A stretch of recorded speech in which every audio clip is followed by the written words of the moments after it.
Hey y'all, it's Maritime in America again, a podcast where we're charting America's offshore stories. It's the only podcast that highlights mariners' perspectives on issues facing the offshore community and the greater U.S. maritime community. I'm your host, Aaron Smith of the Offshore Marine Service Association. Each Friday, I'll bring you the Offshore Briefing, a quick rundown of the week's notable developments, updates, and news you need to know in the offshore space. In addition, we'll feature a special guest from the maritime world, bringing a mariner's voice and real-world perspectives straight to the show. Joining me are my co-hosts, Ashley and Angelle, where we'll strengthen the maritime American mariner's voice by diving into the people, policies, and powerful currents shaping the U.S. maritime community. Whether you're on deck or at your desk, we're glad you're here. Welcome, everybody, to another episode of Maritime in America. And this is actually a very special episode. This is not one of our regularly scheduled ones, but with everything that's going on the Jones Act waiver, I felt we had to do another episode, a special episode, just to have one of my favorite Jones Act people come and talk about the economics of the Jones Act waiver.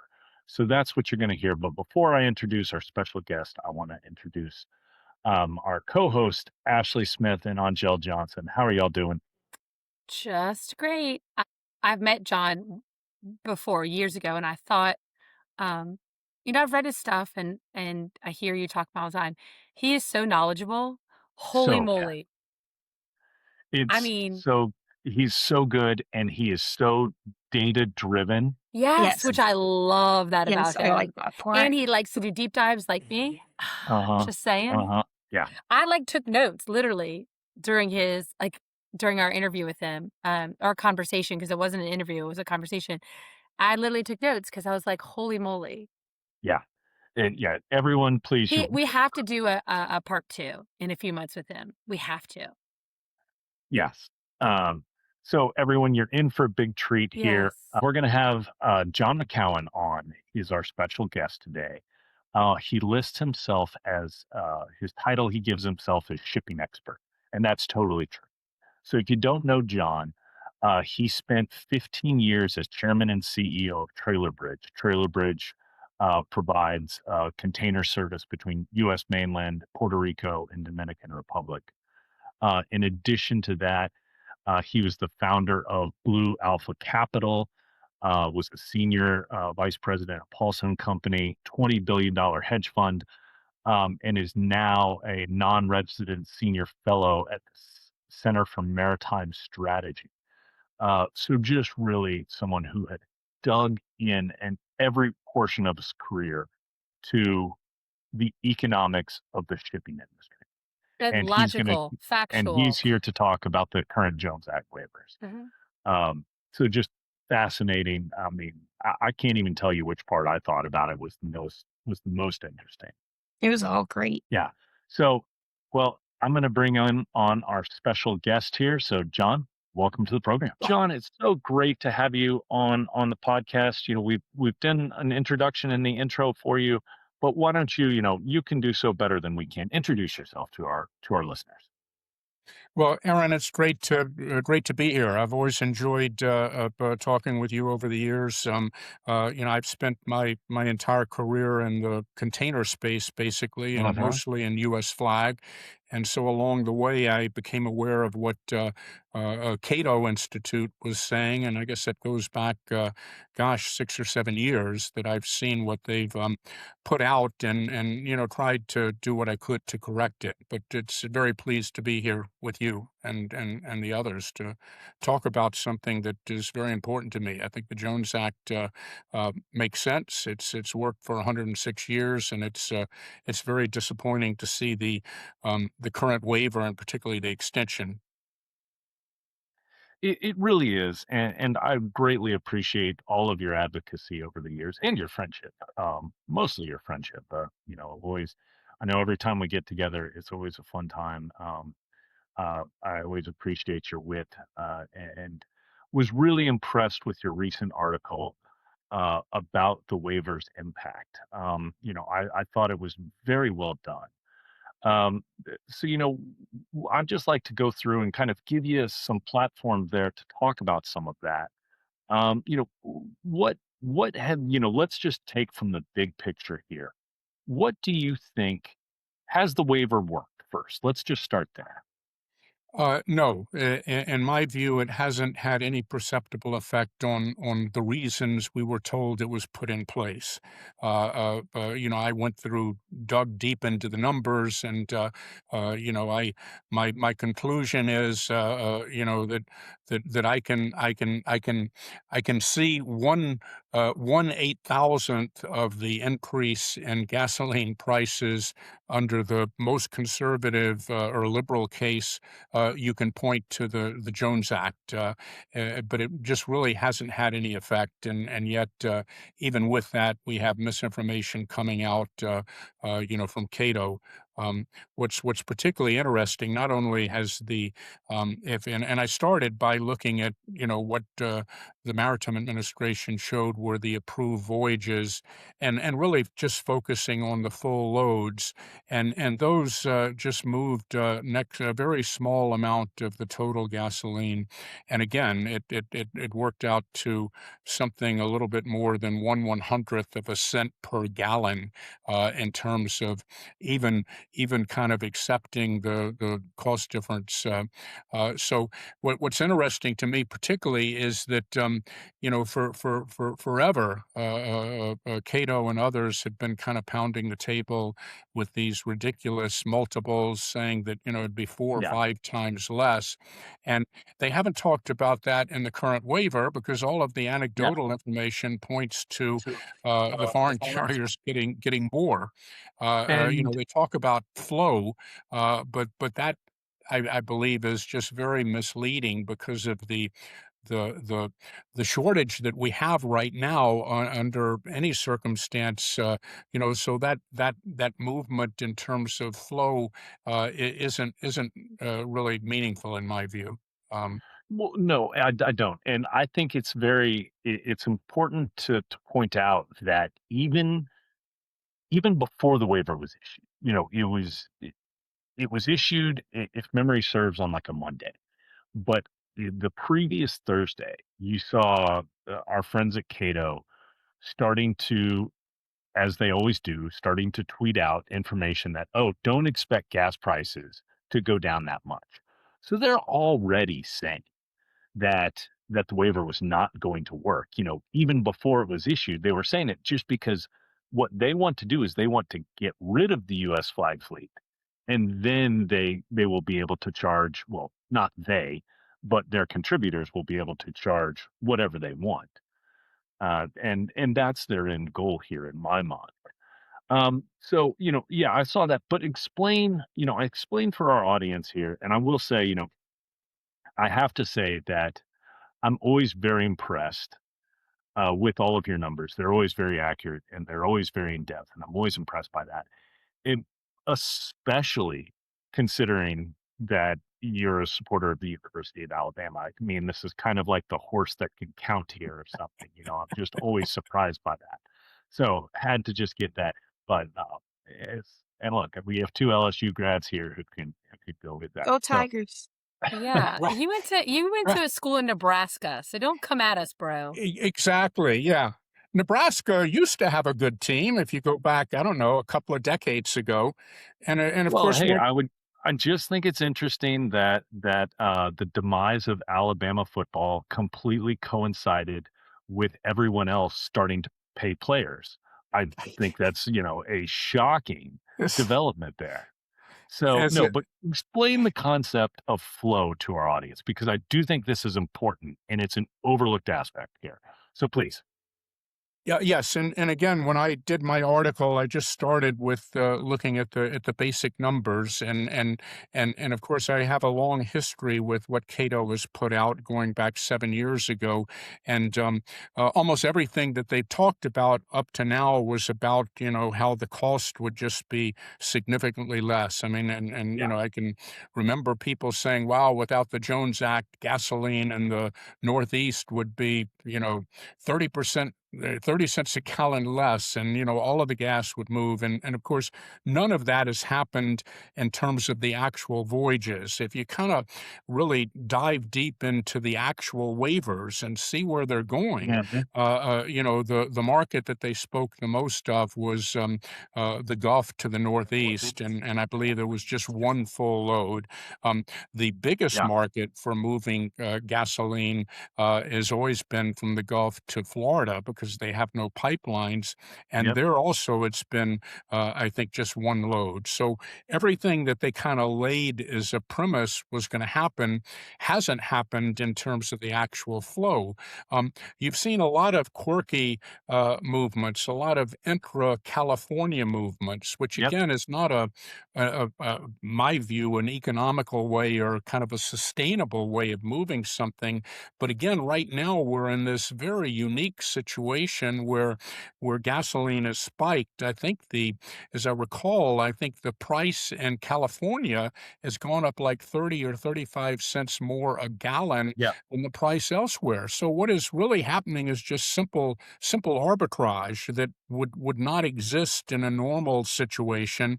And you also wouldn't have kind of an intrastate move. You didn't have that even with the Jones Act.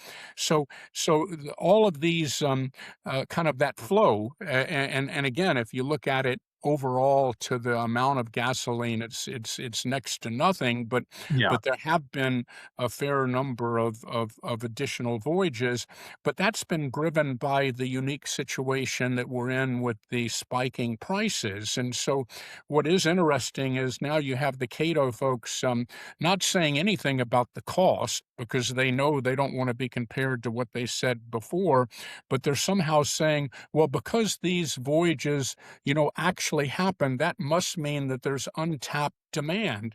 And that's just factually Yeah. wrong. I mean, everything that Cato has put out over the years um, isn't backed up by any facts. And the most interesting thing, my broader observation is, even though Cato is a think tank, when you really look at what they put out about the Jones Act, there's no research. All they simply do is trumpet points and cherry pick things that they see others say, and they kind of bang on the table with that. They don't engage in any real research, and what when they get involved in specific numbers, which is fairly rare, they're off usually by at least a factor of 10, sometimes a factor of 50. I This appreciate your articles that you have shown that. Yes. Yes. I think it's interesting to also show that, yeah, there have been quite a few of these moves. I think it's up to at least 9 that I have seen now that are intra California moves. And what I find most about that is the California Air Resources Board, CARB, has set detailed and very prescriptive emission requirements for vessels, but it's only applicable to coastwise vessels because those were the only ones that were moving intra California. Well, now you have foreign vessels moving intra California moves, they should be subject to CARB, which, those standards are very high, higher than even the EPA Tier 4 standards for marine engines. So, why are we allowing these foreign vessels to be more polluting of an environment that, has made its bones about stopping pollution? So I've found that to be a very interesting factor of this. Not what your points were very well taken on this. It's not increasing the capacity at all, but I do find that is another point about why some of these foreign flag vessels are cheaper is because they are comply with a lower standard. And we talked Exactly. about this on Friday Yes. on our offshore briefing about Yes. this is bailing out California. So we went into depth about that as well. And that's an excellent example of the different standards that people that support kind of this waiver and doing away with the Jones Act. They really, to me, it reduces down to wanting to hold other vessels to different standards. I mean, I fundamentally see and yeah, I acknowledge that there's a cost element to the Jones Act. How can there not be? But that Yeah. cost is a result of our laws, our regulations, our labor practices, Yeah. and what's always puzzled me is that there are people that somehow think that, because it occurs offshore, it kind of occurs out of sight. Well, maybe we don't need to have those things apply, and that's just a very unequitable way of looking at things. We don't. There's the Jones Act is hardly unique among maritime cabotage. It's not even unique among cabotage on other transports. We don't Mhm. allow a Mexican airline to fly people from Chicago to Los Angeles. We don't allow a Turkish airline to fly from Miami to New York. Because that is reserved for us, and also if we did, there are different safety standards. There are different Yeah. standards, and You're that's what I just can't get my head around, the fairness of people that somehow think with the Jones Act, with foreign flag, and that example you gave of a different environmental standard is one example. It's almost kind of like, okay, we can close our eyes and let those ships have their laws and their standards kind of apply to it, without the same rules that impact all U.S. flag vessels. In all my Just isn't fair. years of this, I have never thought, well, I guess maybe I have, but the airline comparison, holy moly, you just hit the nail on the head. Like, yeah. how is that? How we can block that, but you can't, but you can let foreign vessels go from port to port. Yes, no, Didn't even it, think about that. And yeah. you're right, different safety standards. That's why we don't let those airlines go from city to city. Yeah. Well, And exactly. I think just recently I saw a comment by Secretary Duffy underscoring the importance on CDLs, commercial driver's Yep. license, that Yep. we Yeah. our standards need to apply. So it's no different in maritime. Well, no, Agree. it's exactly not. And in fact, we've talked about this on other episodes of the podcast. I think it's something like 40% of the international seafarers are from the Philippines. They've heavily invested in creating a seafaring economy for their workers. Good for them. But it was recently they nearly got kicked. Every Filipino mariner got nearly kicked off of every EU flagged ship because the EU discovered that the Philippines had not adopted STCW, the Manila Amendments, the most recent amendments of STCW. So while every American mariner who is ocean going has an STCW license that fully complies with those international standards set by the IMO, the Philippines based mariners do not. So it's directly akin to the foreign CDLs that the Department of Transportation kicked out. Why are we allowed, if it's right for foreign CDL holders, why is it not right for foreign mariners? They should. And so now I think the latest estimate is the Philippines thinks they will be fully compliant with STCW by 2027. Thank you. Great. You're a decade behind us. Good job, guys. Yes. And you know, and all of these points, I mean, the critics of the Jones Act, key among them Cato, because Cato is the kind of ground zero on a very central campaign to do away with the Jones Act, and it's been going on for 7 years. They constantly and they've been around so long and been repeating such misinformation for so long that that unfortunately there's some people that, it's kind of well, I heard that last year and I heard it before. It's almost there, and there's also an echo chamber of other similar critics that will kind of agree with what Cato says. But when you really dive into what they're saying, it's just not supported. And again, I've had a progression myself in my view of Cato, which they're an organization that generally I agree with much of what they say. Going way back, I contributed money to them, that I liked what they were doing. And when I first became aware of what Cato was doing, gosh, 2017, 18, I kind of assumed, okay, this is a very credible think tank. They're new to this. They're trying to understand it, and they just have some things wrong. And so I engaged Mr. Grabow, and as time went on, it became clear that there was something other than just real, genuine research. And since then, I've developed a very strong view, kind of backed up by data, that what they're doing is not the normal think tank. They're really kind of the marketing, lobbying side of Cato. And even though they set up around the same time something that they call it the Herbert Stifel Center for Trade Studies, the only thing that Colin Grabow has ever talked about is the Jones Act. Technically, Yep. that's not even it's not a foreign trade.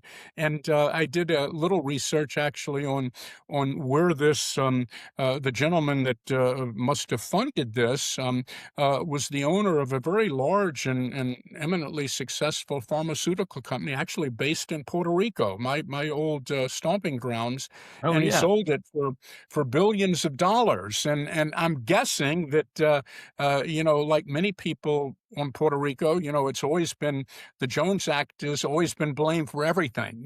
Anything that, Mhm. any price that somebody didn't like in Puerto Rico, the store owner or the businessman would say, it's the Jones Act. and Yeah. Yeah. and yet, the Jones Act was sufficient enough where this pharmaceutical company, well, first could export their products to the U.S. Puerto Rico, actually, it's an interesting trivia point, but Puerto Rico northbound rates into the mainland are cheaper than any place you can move freight. In my operating years, I always tried unsuccessfully to get the politicians in Puerto Rico to recognize their greatest unused asset was, millions of square feet of empty space, that you could move into the mainland. And, That's a but so anyway, as I got to know what Cato was doing, it became eminently clear that they aren't engaged in research. They're really lobbying. It's actually a fairly clever structure, I guess, if you think about it. Because I've even identified who I think are the companies that are funding their efforts.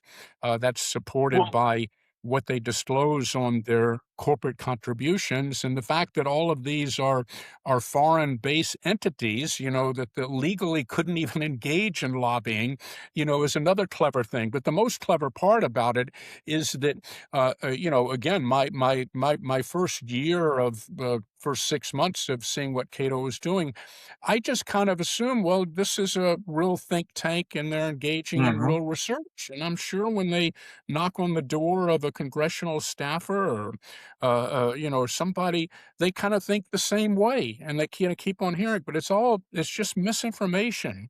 Um, I mean, there are just endless examples that I could go on, and I think I have a dozen articles or so on Medium where, one thing after another. And actually, more recently, I haven't done as many, but the article that you're referring to, when I saw the waivers and knew that Cato was behind that, I did another deep dive, and it's just reinforcing everything that I've seen over the years with Cato and misinformation they put out. Well, and we will make sure we've included it in our Friday Fast Facts for OMSA members, as I think we do every time I see an article from you. But for those who haven't seen, and we'll include it in the show notes, the article is entitled "The Jones Act waivers aren't achieving their stated purpose, but hinder long term, maritime goals." And you are exactly correct. And so we'll shed that up. And I want to get back to your analysis in the article.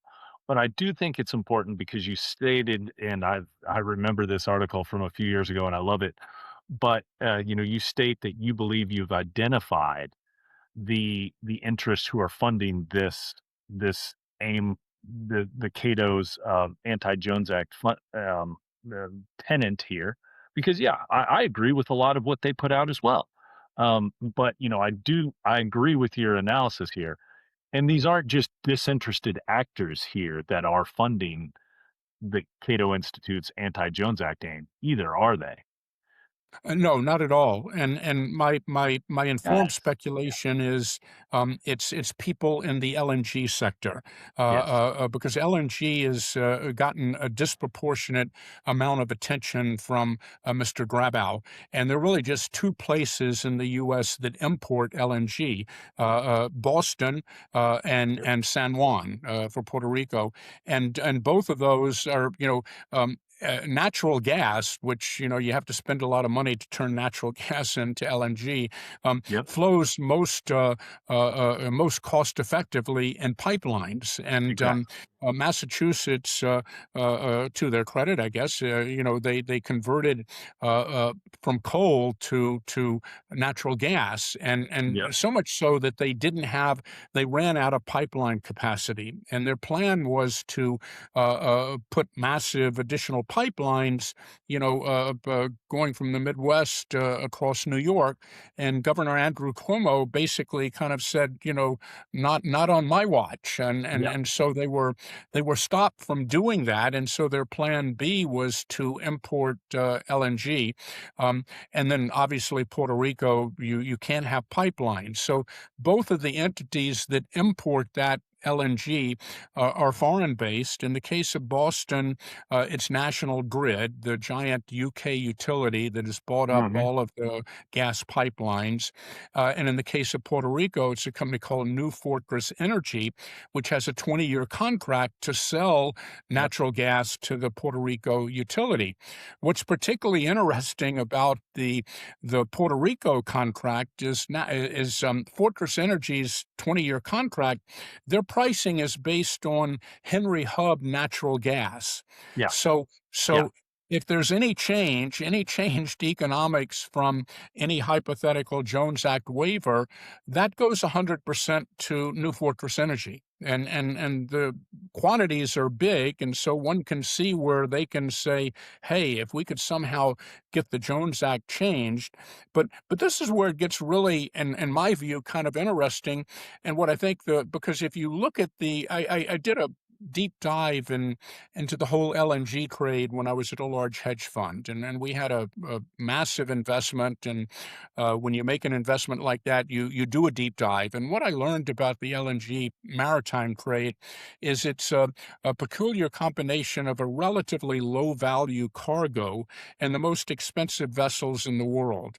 And so it Yes. really translates into where you are, that destination, because the shipping cost, even with the foreign flag LNG, is going to be 30 or 40% of the delivered cost. So you really had kind of two hemispheric markets, and up until recently, the biggest LNG exporter in our neck of the woods is Trinidad and Tobago. Well, Hmm. Trinidad and Tobago is 5 times closer to Puerto Rico than the Gulf Coast, and it's Yeah. actually slightly closer to Boston than the Gulf Yes. Coast, not 10% or so. So if you just understand, as I do, the economics of the LNG trade, that's where the LNG should come from. But then when you inject reality into it, Trinidad and Tobago knows they have a little bit of a lock on that.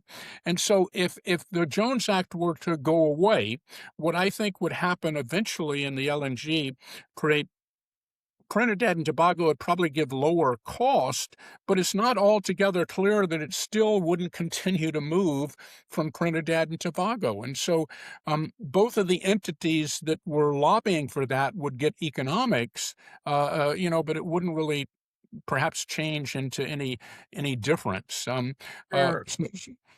there are 2 points I want you to highlight there because you said 2 very interesting things and very profound things, but I wanna make sure everyone caught that there. And the first is that if the Jones Act were to go away for permanently for LNG shipments, the price would not decrease in San Juan. Just a certain company would make a crap load more money. Is Yes. And that company, by the way, New Fortress Energy, is part of Fortress Group, which is a Mhm. private equity firm that is now part of a major Japanese conglomerate. Yeah. So it would But go that's not to. how New Fortress started, correct? Oh, no, I'm it sorry.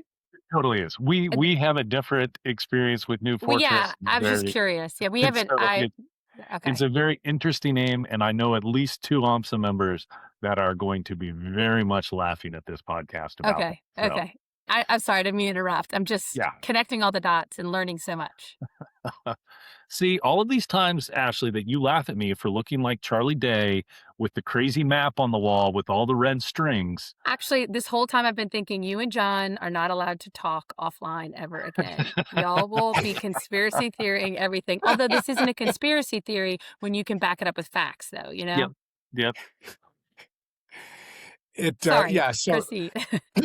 So, and I do think kind of a key goal is the LNG, and one indication, they came pretty close to getting a LNG waiver Yep. signed back in the first Trump administration until Yes. some senators and congressmen kind of became aware of it, and so that to me is another indication. They take shots at, they're certainly interested in doing away with other sectors, but it gets even more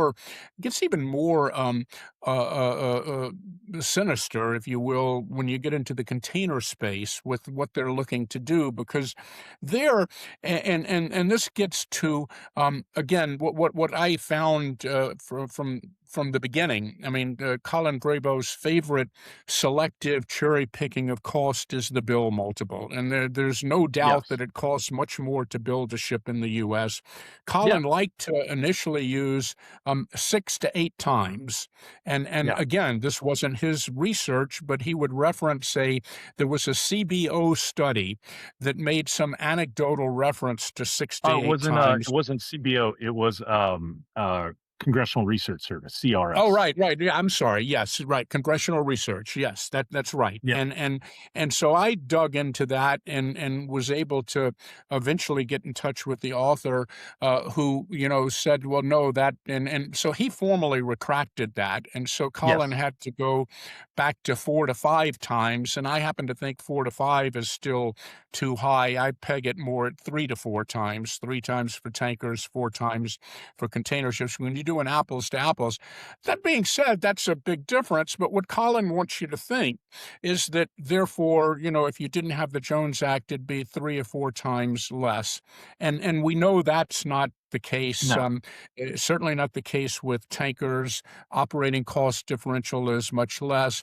The fuel cost, the biggest cost often, is not affected at all. Any of the non-vessel cost, and it's those non-vessel costs in container shipping that are major. And that's where in my early days of dealing with Colin, where I thought that, again, I thought perhaps naively that it was real research. I thought that he just wasn't aware of all those, non-ship cost and Right. container shipping, kind of the least shipping, if you will, of the sector, where oftentimes only 25 to 30% of your total cost are represented by the ship. You have massive cargo handling, equipment, terminal cost, labor, Yeah. general and administrative costs, so forth and so on. And so I highlighted that to Colin. I gave him evidence that those costs, he was ignoring those, and those costs aren't affected. And that if you're doing an honest analysis, you have to look at the total cost. And he proceeded to basically ignore that. He kind of, and that's where I remember one time when I highlighted the difference. That just the terminal and cargo handling costs by themselves are more than the vessel cost, and that's not going to change one iota. And that's when I got a response that he and his folks are aware of. That the terminal and cargo handling costs in the U.S. are higher than they should be, and they're going to be looking into that. So, I mean, again, it's kind of his kind of almost taking it upon himself to somehow think that, if we can find an analogy, well, why aren't terminal and cargo handling costs, in the port of Los Angeles the same as they are in Shanghai? I mean, that seems to be the naivete that is going on, and yeah. And, even when you get into that, to the, if you call it the 3 to 4 multiplier for the build cost elsewhere, let's look at why that is. That isn't because of some problem in U.S. shipyards or some, inability of U.S. shipyards. That's because, one of the biggest cost drivers of building a vessel is labor. And we don't allow in this country, rightfully so, indentured servitude. South Korea does. And that's where the majority of their new shipyard workers are coming from. I know Colin always says, well, Korean shipyard workers make about the same as U.S. shipyard workers. And that's accurate. They're both about, starting wages are about 40, so like 45K or something a year. That's a good salary for a starting wage in America. And Koreans are about making the same. That's great. But what he's not saying is that most, like the vast majority, upwards of 80% of the new hires in Korean shipyards who have caused this massive expansion of the Korean shipyards are actually coming from contract labor that is being paid pennies on the dollar from Vietnam and other places in Southeast Asia, where they are just getting absolutely nothing compared to what the actual Korean shipyard workers are making. So, I honestly wonder if Cato wants us to apologize for not using indentured servitude in the United States. Yeah, exactly. I mean, you hit the nail on the head. Building a ship has two main factors of production that go into it: labor and steel. And the U.S., it shouldn't surprise anybody that our labor cost and our steel cost are higher than others. I mean, steel. And we shouldn't apologize for that. This isn't a race to the bottom. Yeah. We used to China makes something like 20 times as much steel as we do. You'd be naive to think that they don't have an inherent production. I mean, what always kind of comes out from Cato, and they don't state it because they know that they'd be challenged, but there's an implication that whether it's the shipyards or the Jones Act operators, they're just raking it in, making extraordinary profits, and that difference is profits, unjustified profits, and that's just has nothing to do with reality. And there, my latest article had one paragraph that specifically referenced.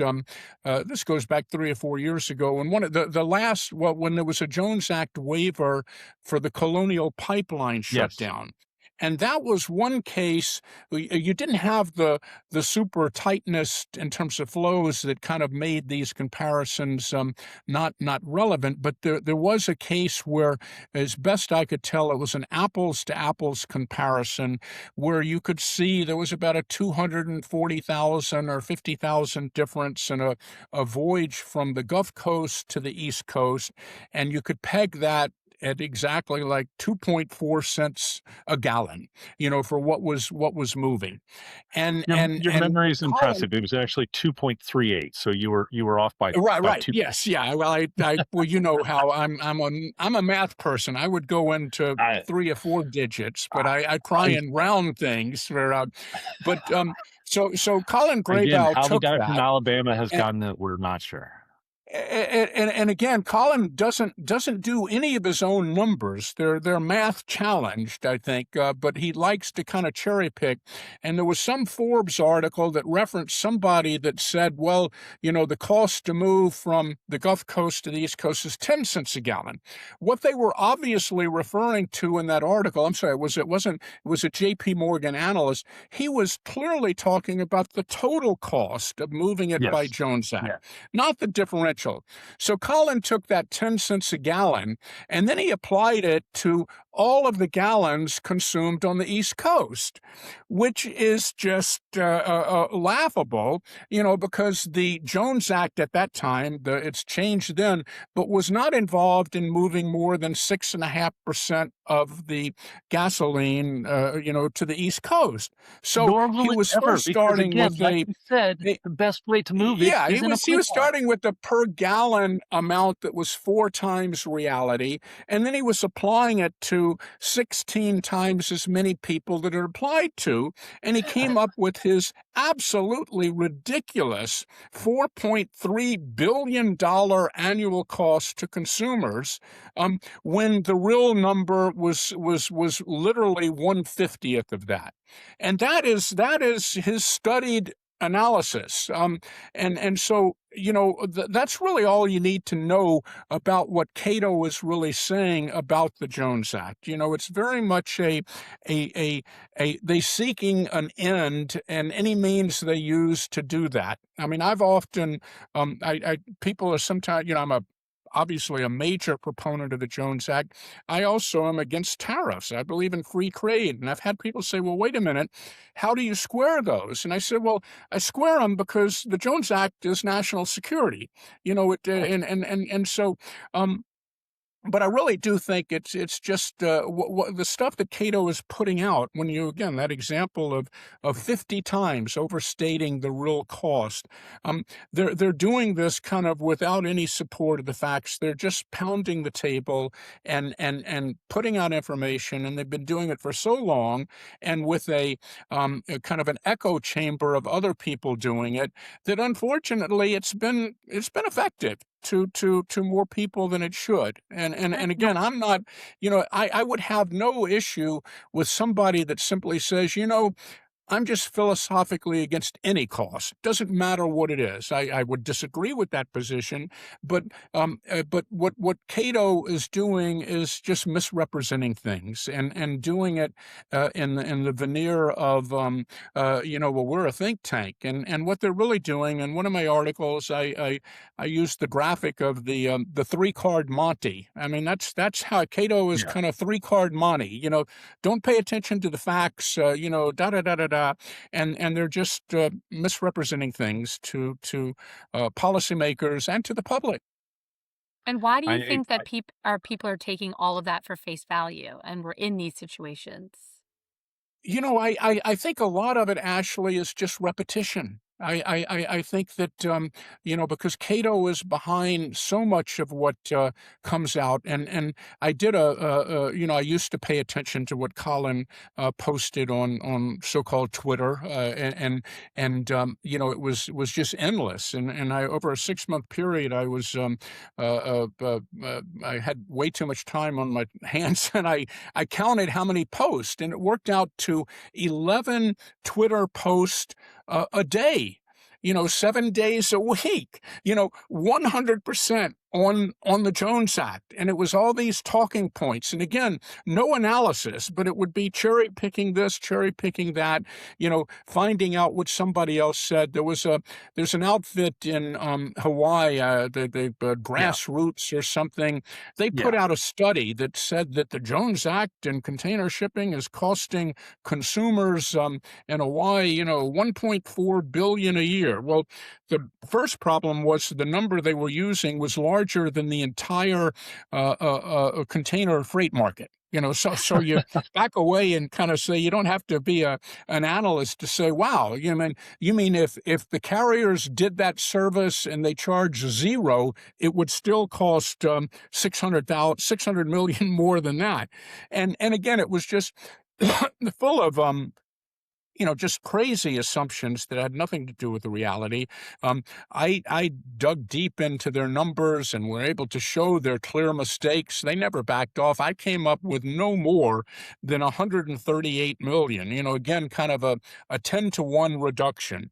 What I Yeah. found over the years is that, and when anytime Cato chooses to put a number out, when you dig into it, it's always off by a factor of 10, and in that one case of the East Coast, 4.3 billion, it's off by a factor of 50. So what they're putting out just is not, it's not economic reality. And so, Ashley, I think they've been effective in just repeatedly saying that, putting out these talking points. Again, I guess the typical, congressional staffer doesn't spend a lot of time on the Jones Act. He might have, he gets an email from Cato, and he kind of forgets that Cato was sending him an email 3 years ago talking about the cost. And now, And ironically, they're trumpeting somehow because there've been, and they're even exaggerating the number of actual voyages. Some of them seemed to be kind of almost a parcel tanker where there was a small, they're exaggerating that. And one of their Cato folks said, well, it's obvious now that, look at what the waiver is unleashed. No, it's not. What is happening is, again, getting back to the simple math of California prices going up by, I think, 35% cents per gallon more. There's clearly arbitrage going on, and Yes. at with that sort of profit potential, somebody could say it doesn't matter what we pay for gasoline, but that's a one time. That's not a sustainable situation. And so all of these foreign charters, to and even much of the and California again has its own uniqueness. It's been described appropriately as kind of a gasoline island, very different than the rest of the U.S. But most of that gasoline isn't coming from, as I recall, isn't coming from the Gulf Coast. It's coming from the state of Washington, which is kind of a head scratcher. And There is a lot. There is a lot now coming from there. Yeah, and I think that they've kind of created their own mess here, just like Massachusetts had. You see the same thing in California, where in Massachusetts' case, it was the New York preventing pipelines. In California, they've prevented pipelines themselves, and now are saying, "Oh, we need a Jones Act waiver for that." And I mean, look, from where we sit down here in Louisiana, that for us doesn't ring true. So because you have the biggest three maritime states in the country are Louisiana, Texas, and Florida. And so red state mariners are now supposedly having to lose their jobs so California blue state voters can supposedly have lower gas prices. But it's not even working. yes, yeah. It was The other interesting point. A percent. Well, another interesting point that I found in terms of looking at the individual voyages and the waivers, and again, getting back to my view that so much of what Cato was really aiming for and so much of what they talked about is LNG. And, how terrible, we need to do away with the Jones Act to help the people in Puerto Rico, to help the people in Massachusetts. One of Colin Grabo's favorite tactics over the years has been to refer to in terms of Massachusetts, oh, looky here, a Russian flag, Russian LNG, when it was like, 0.5%, and it was really even blended. But with all of their talk about the unfairness in the LNG market, as best I can tell, there hasn't been a single waiver for an LNG ship. And so the much of what they're talking about, hasn't been proven. And again, what they're banging on the table now is say, see what the waiver has done, trust us. We need to do away with it. I'm sure we need to do away with it permanently. Trust our analysis, and don't pay attention. Yeah, okay, maybe on the 4.3 billion, maybe we were off a little, but couldn't have been 50 times off. Maybe, but again, it's very much a let's follow our lead. Let's experiment with this, and it just makes no sense, and particularly in the container space that I know the most, what would happen? And you're seeing an aspect of this with the foreign flag tankers. Again, you're giving up stable, consistent service to saying, well, let's link ourselves into the international roller coaster, and Yeah. in the Jones Act container trades, what I guarantee you would happen with any permanent move is that most of those, because I peg the difference in the container sector at 15, 20% total. But that's a big enough difference, and that's certainly less than the typical profit, that all of those Jones Act carriers would go away, and they'd be displaced. In the case Yep. of Puerto Rico and Hawaii, they'd be replaced by existing vessels, foreign flag vessels, that would simply add a stop, kind of outbound from the U.S. And so Puerto Rico would be taken over by East Coast to South America carriers, and that would be a nice niche for them, because they go back, they're loaded more inbound.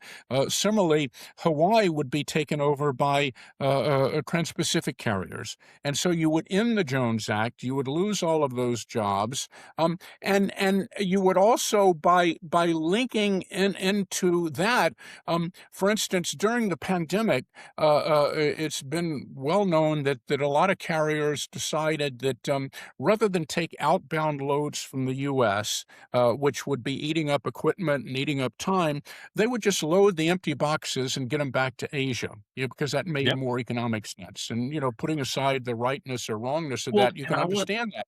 If I we want had you to, another pandemic, you have the real possibility that same carrier say, let's say the Japanese lines, which would be all over stopping in Hawaii, given the tie-in with Japan, they Mhm. might say, in addition to not taking any loads outbound, let's not even call on Hawaii. And Let's that's the blow point past it, because I we get wanted you there to really quicker. get to here, is because, yeah, it would be not only so you waive the Jones Act, all of the domestic carriers go away, and then you have beholden yourself to a foreign interest that will cut you out immediately. And they're not going to keep that 10 to 15% lower. They're not going to say, hey, we're going to pass along this Ex- savings. They are going to charge, yeah, 1 to 2% Exactly. lower, maybe, Exactly.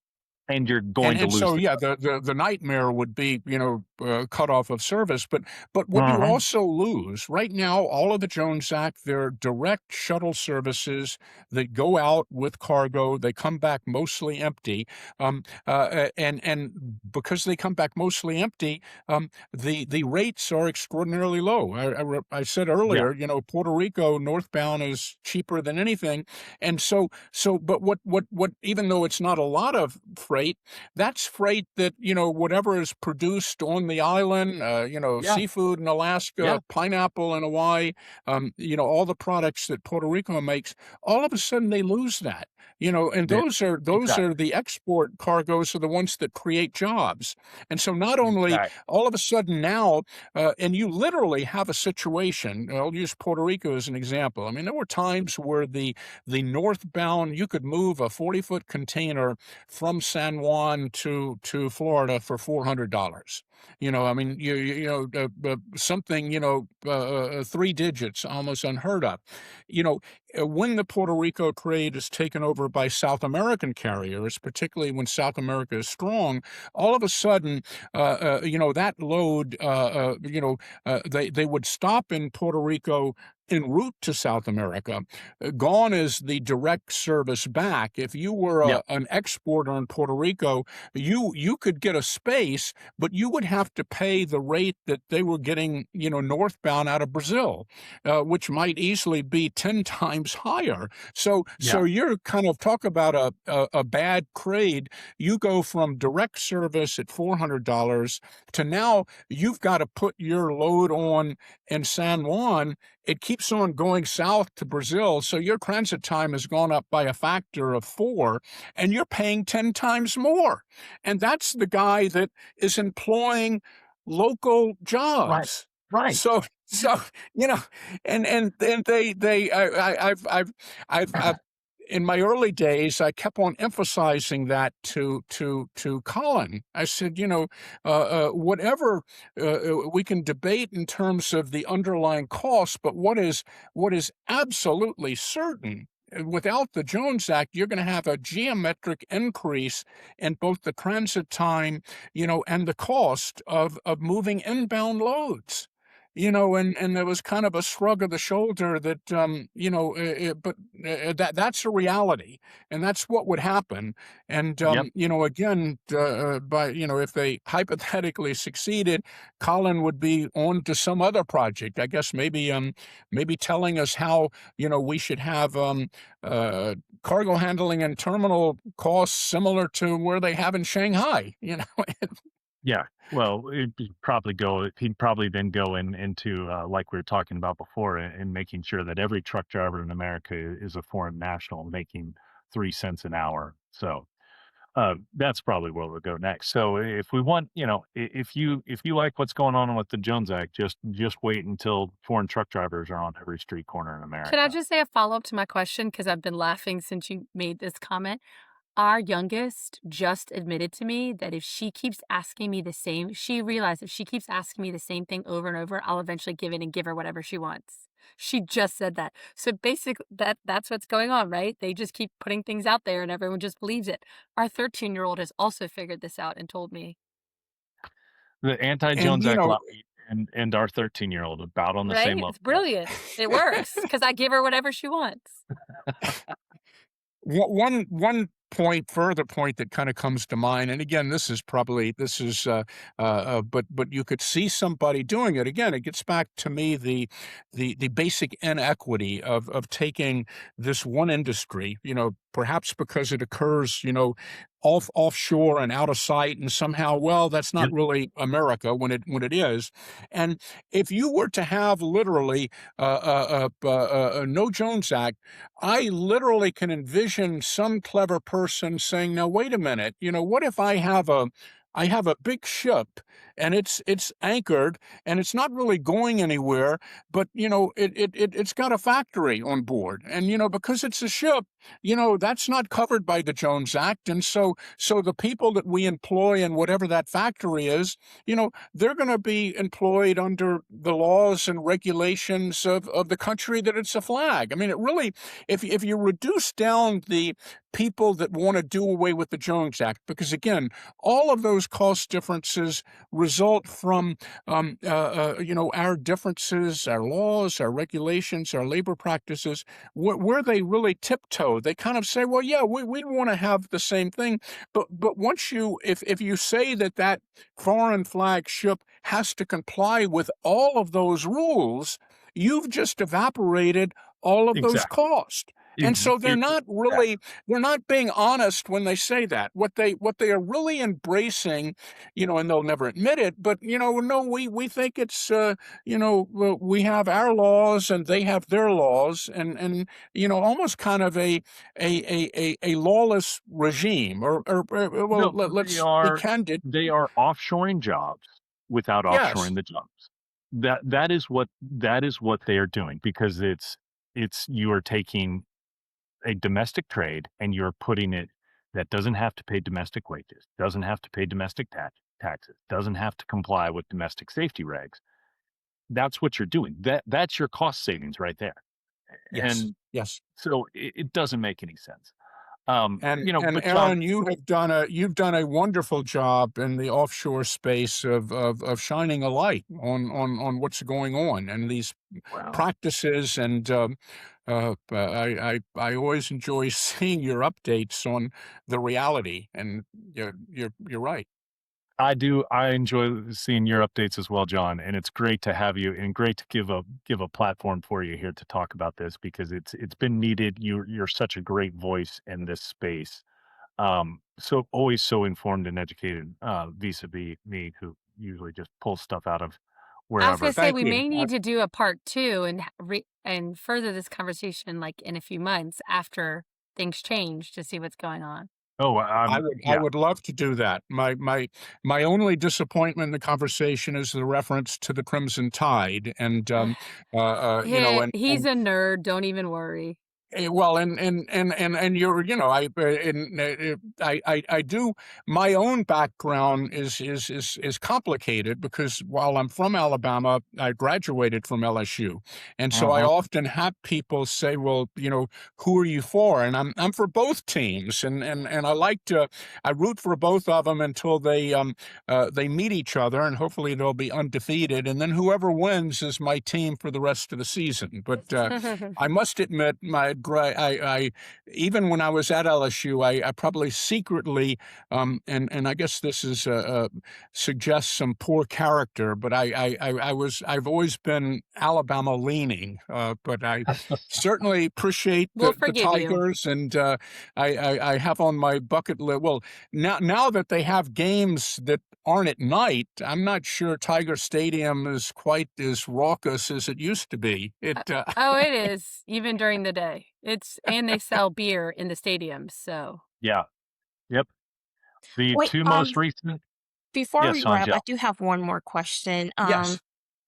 So I know this is kind of a follow-up to Ashley's question as well, because Cato's data is so flawed, but they are listened to so much. I know you said like the repetition is one of the reasons. On the like proponents of the Jones Act, I know that we have been fighting for the Jones Act even before the waiver.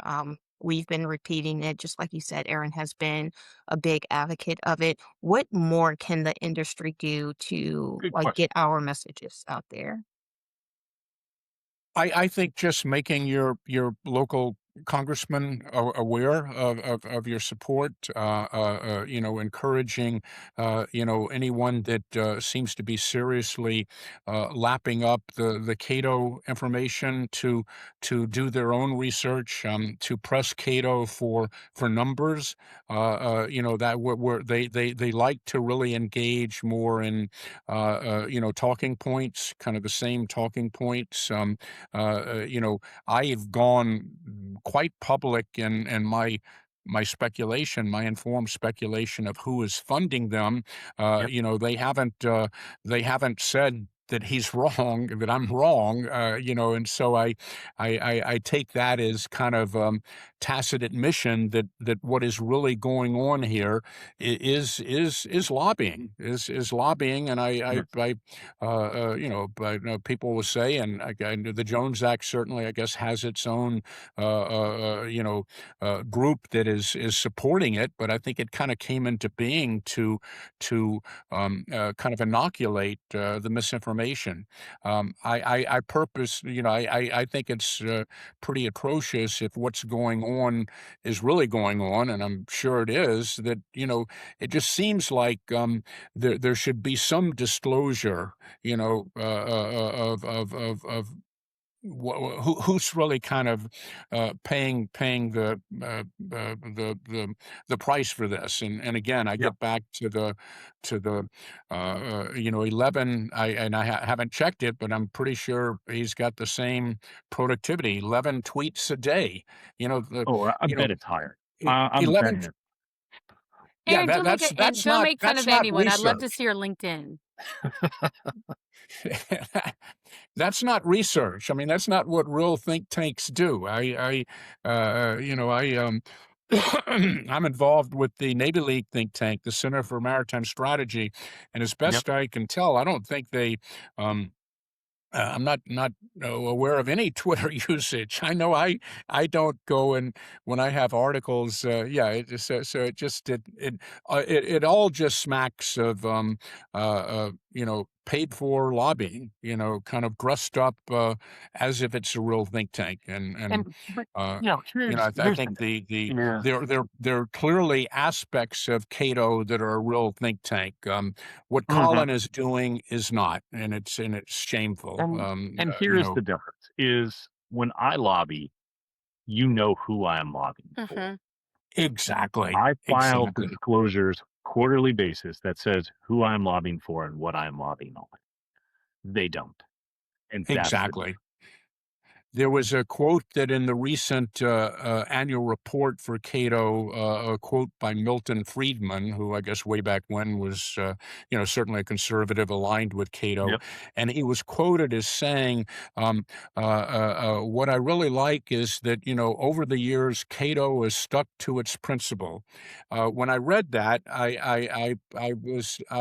had a visceral reaction that Milton Friedman, if he knew what I knew with what Cato was doing on the Jones Act, he could not say that statement. It simply is not true. You know, Well, uh, uh, I love that. That is a very good place to end this conversation. John, you have been so generous with your time and so generous with your information. This has Thank you, been so enjoyable, as it always is when I get to talk to you.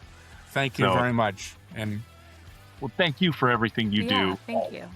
It's always great to talk to you, like I said, and it's just great to have all of your information. So thanks so much for coming on. excellent. Thank you. All right. That wraps up another episode of Maritime in America.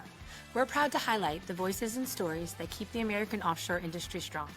Thanks for spending a few minutes with us, and remember, the course ahead is shaped by those who step up and steer it. If you liked what you heard, be sure to subscribe, leave a review, and share it with your crew. Tune in every Friday for your offshore briefing, and don't miss our next full episode, dropping soon with the very special guest's mariner's perspective. Catch you next time.